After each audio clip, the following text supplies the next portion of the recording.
up his life. But the Spirit, he undergoes such processes. He incarnated until he became the life-giving Spirit within. And now we're enjoying our Spirit. Amen. Praise the Lord. Praise the Lord. Actually, I'm from Dapitan, pero it is my first time to be here. Amen. Praise the Lord. Doon na naman sa Kalawas. Kini, pahita ni ini, matag sa dunay function. Sa kamay mga igsoon, tandok ko nga bituhod ang atong lawas patay tungod sa sala dahil sa kasalanan, pero yung ating espiritu ay buhay. Naway ang ating Panginoon na hindi siya makulong sa ating espiritu. Nais niyang lumaganap sa ating kaluluwa, maging sa ating katawan. Ito yung maluwalhating gawain ng ating Panginoon ngayon. Ang lumaganap siya sa atin. Lord Jesus, it is a glorious work of the Lord. Dati natin ating damdamin, wala tayong damdamin para sa mga bagay sa ng Panginoon. Yung mga isip natin ay taliwas talaga sa mga bagay ng Panginoon. Pero araw kada araw tayo nabababaran sa buhay na ito. Praise the Lord, He is worthy.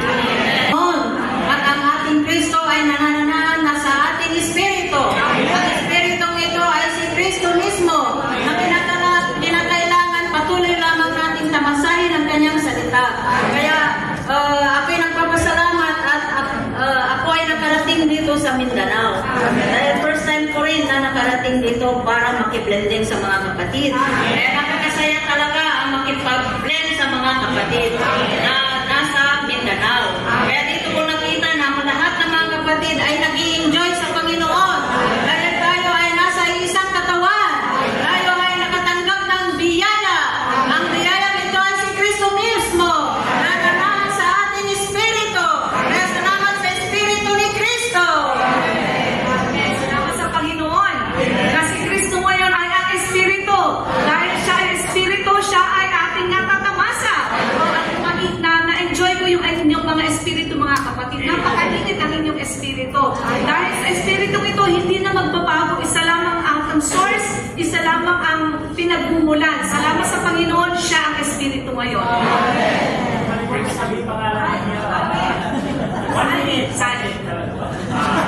Praise the Lord. EJ from Baguio City. We are very thankful that Christ is dwelling in us. And I enjoyed the day 6. It says there that now the Spirit of life is in our spirit. We just have to surrender everything to Him. Let Him work inside of us and penetrate us within our hidden parts, brothers and sisters. So let's go ahead and exercise our spirit. Pastor Lauren Ignacio, originally from Zamboanga. Tungutin ako mag-Bisaya. Sa Romans 8:10, ipakita sa tuwa nga, although ang atong lawas patay tungod sa sala, ang atong espiritu kinabuhi tungod sa righteousness. Praise the Lord. Part sa atong katauhan na ay kinabuhi tungod sa pagkatisod sa tao, namatay ang atong espiritu kadagog ang atong lawas. Ngunit dalay ko ng Ginoo, dawat nato ang espiritu sa kinabuhi. Nabuhi ang atong espiritu.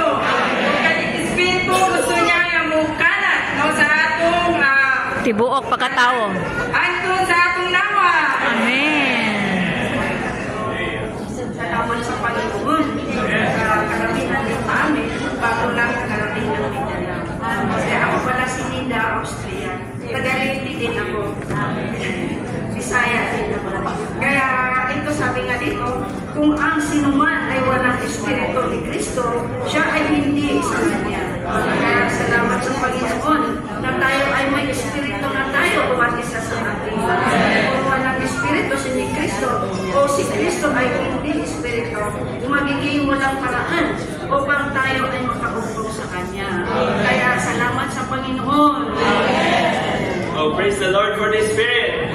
Everything that Christ has gone through, His incarnation, His humanity, divinity, resurrection is all in His Spirit. And He is not now the life-giving Spirit mingled with our spirit. Praise the Lord, we just need to allow the Spirit to work Himself into us. This indwelling Christ to work in our entire being. But saints, we have to admit, sometimes we are weak. But in Romans 8:28, he says that, moreover, in like manner, the Spirit also joins in to help us in our weakness. Though our humanity is limited and weak, the Spirit is working within us. He spread Himself within us.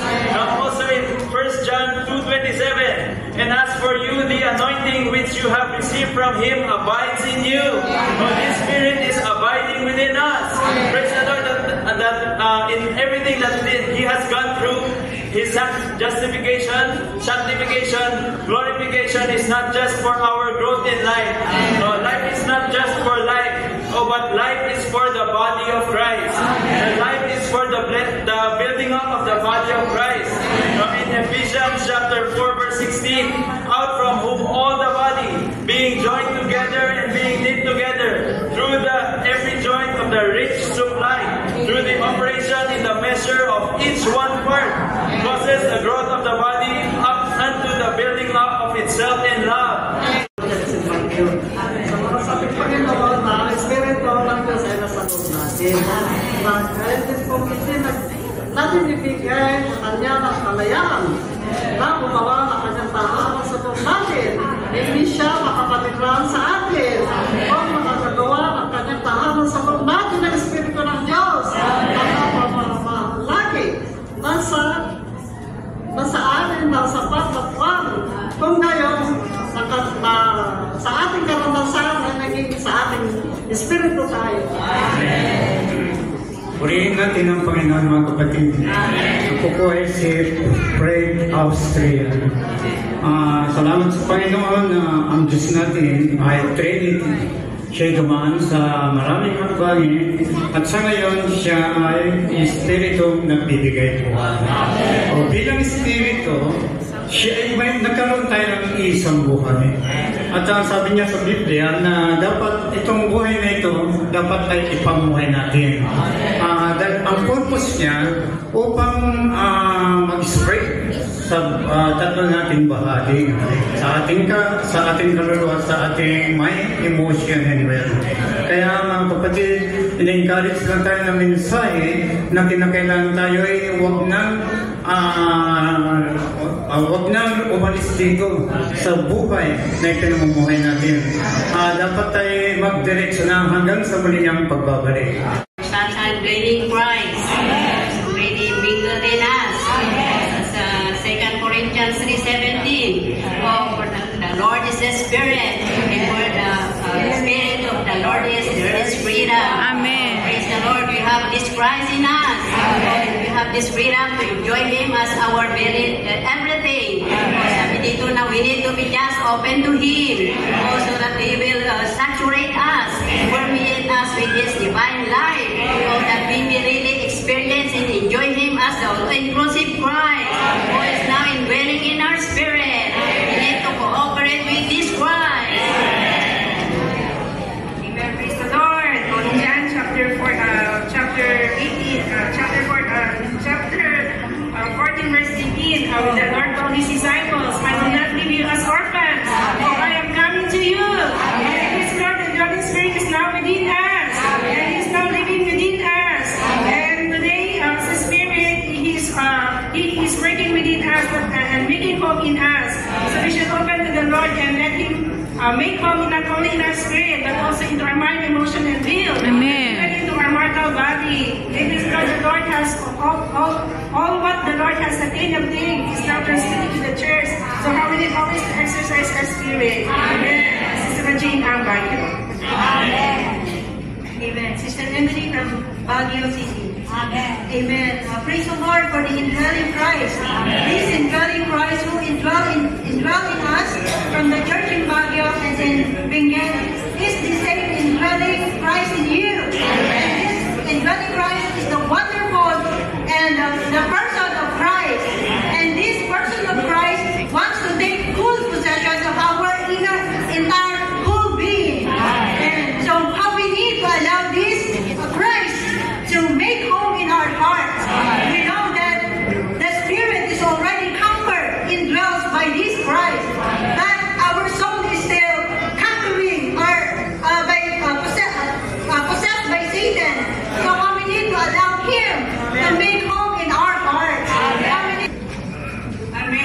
the Lord. Praise the Lord for this big wedding. Nakita ko ang mga maraming godmen. Hindi lang dito sa Oroquita, pero sa ibang lokalidad. Oh, praise the Lord. Sabi sa Romans 8:10, if Christ is in you, though the body is dead because of sin, the spirit is life because of righteousness. Praise the Lord. Christ now lives in us. Christ is in you. Christ is in us. Oh, He is now the righteousness. Oh, He is in us. Praise the Lord for the Spirit of Christ. It is in our spirit. Therefore, this Spirit gives life for our regenerated spirit. Amen. Praise the Lord that we are in the Spirit. Amen. The issue of being in the Spirit is life. Amen. This life is what we experience with the trial, the consummate trial God in our experience.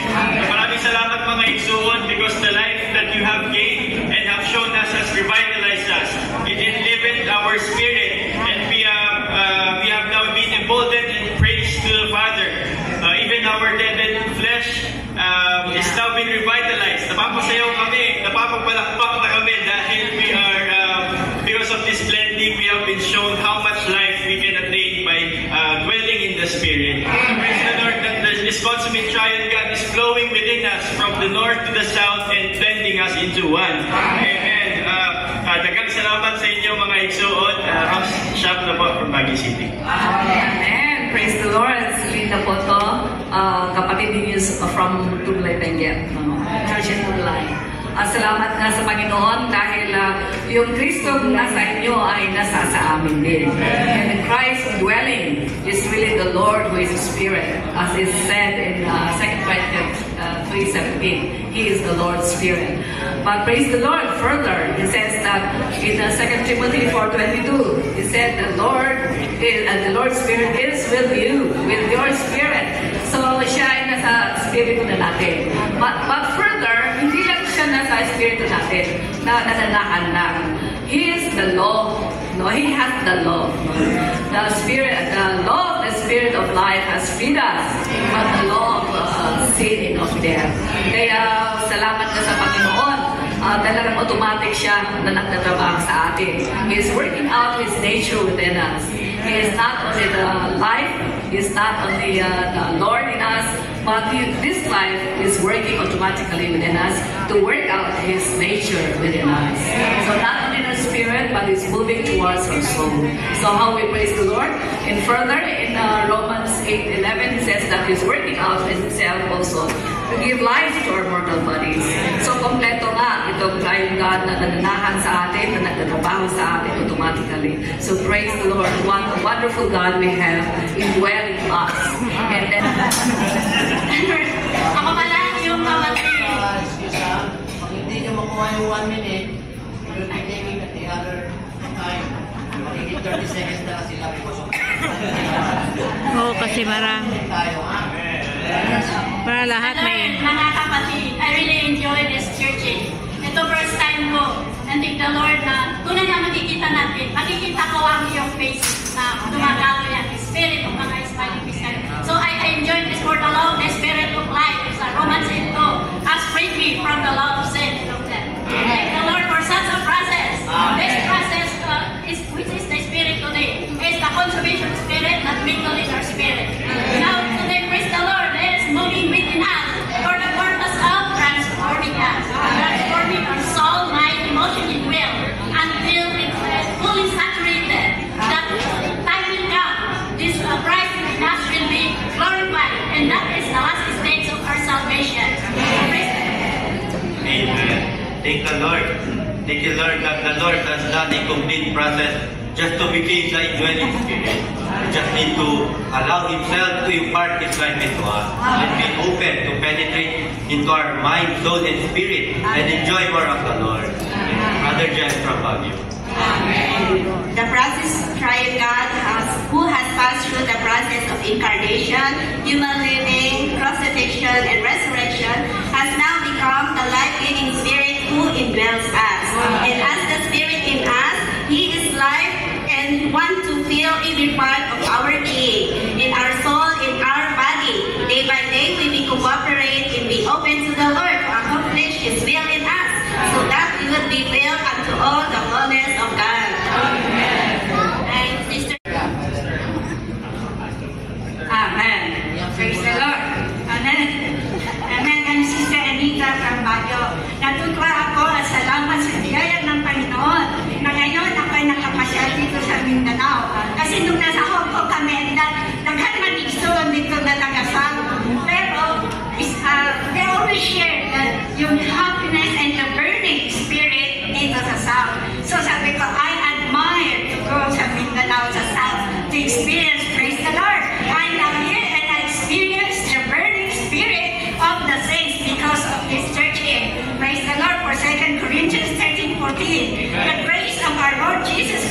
Amen. Love of God and the fellowship of the Holy Spirit be with us all, because He is the indwelling Spirit within us. Amen. And praise the Lord for the process from God who made Himself available to us as the indwelling Spirit. Here in the subject of Romans tells us why the triune God has been processed. And it says here that in this subject of Romans is not for doctrinal experience, but subject for our subjective experience. And this is really true. Amen. This is why Marami pa sana I'm really preserved. Marami pa sana ito i-share na. Because Limit lang He is really available to us, that far from us. Amen. Amen. Praise the Lord. That is nice. Mami, tiyahin ni Lita. Tiyahin ni Lita Makalisa. Tiyahin ni Lita Makalisa. Dito. Oh, tiyahin ni auntie ni Lita. Makalisa sa siyate nag-meeting ba? Lita yung matangkad. Kalimutan mo yan. Yung matangkad. Tiya niya yan. Oh, durak nga. Pinsan ko si Linsa. Pinsan niya. Pinsan buo. Pinsan buo. Sister Jean Chan Pogpagyo. Praise the Lord for being the indwelling Spirit. Without being the Spirit, there's no way for us to enjoy and experience this triune God, this marvelous triune God, not just as life, but His very person. Nagustuhan ko yung sa day 6, sabi, available Spirit of life. So, our God, lagi siyang ready, waiting for the opportunity para maka-enter to us. Ano tayo, we need to always be willing and be open para to allow Him to penetrate even to the hidden parts of our being. We would like to take this opportunity also na pasalamatan kayo. Daghang salamat sa Ginoo para sa mga igsoon diri sa Mindanao. Salamat po. Dito, it's an unforgettable experience. Sabi nga yung young people din namin, malalakas pa kami. Ang tagal na ng ganitong experience na uminda kami sa kapagkanta, kumanta kami hanggang pinagpawisan kami. At sa aming paggamit, na-draw nyo yung spirit namin palabas para ma-release kami, even to sing on top of our voice. Kaya salamat sa fellowship. Parang pagbalik namin sa Baguio, hindi namin maalala yung pangalan nyo. Kaya experience, yung blending, hindi namin malilimutan. Amen. Praise the Lord. Sa Romans 7, ang paksa ay kasalanan at kamatayan. Sa amin sa Romans 7:17 is no longer I that work it out, but sin that dwells in me. Pagdating ng Romans 8, ang paksa naman ay espiritu at buhay. Salamat sa Panginoon, wala na tayo sa kasalanan at kamatayan. Tayo ay nalipat na sa buhay, espiritu at buhay. Kasi tayo ngayon ay minumot ng Panginoon sa kanyang iglesia upang tayo ay maging kanyang tinubos na bayan, ang bagong Jerusalem. Amen. Thank the Lord that